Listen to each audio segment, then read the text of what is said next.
তারা বলল আমরা বলতে বলতে সম্মান প্রদর্শন করবো ইনশাআল্লাহ। আমরা আমাদের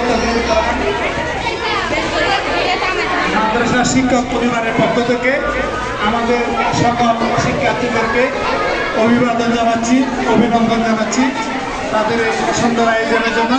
তাদের প্রতি আমাদের স্নেহ ভালোবাসা আরেকটা বেড়ে গেল।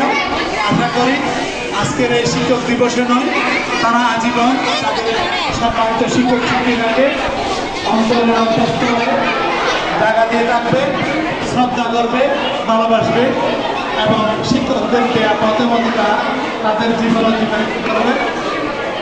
আজকে তারা বেশ কয়েকদিন যাবৎ অনেক কষ্ট স্বীকার করে এই আজকের আয়োজনের জন্য। এখনই তাদের আয়োজন সার্থক হতে যাচ্ছে, সফল বলে মনে করে তাদের আজকের এই আয়োজনটা।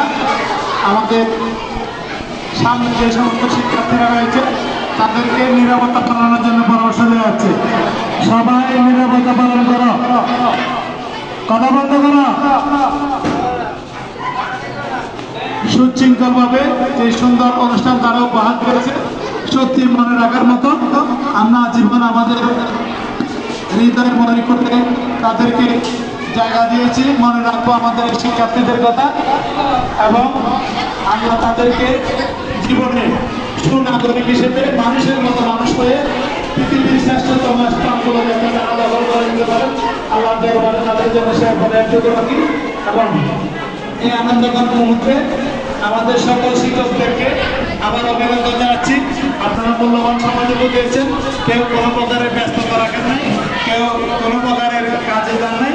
আমাদের একজন নবাগত শিক্ষিকা অনুপস্থিত, তাকেও স্মরণ করি। তিনি বড় একটা অনুষ্ঠান মিস করছেন, হয়তো এসেই শুনবেন আমাদের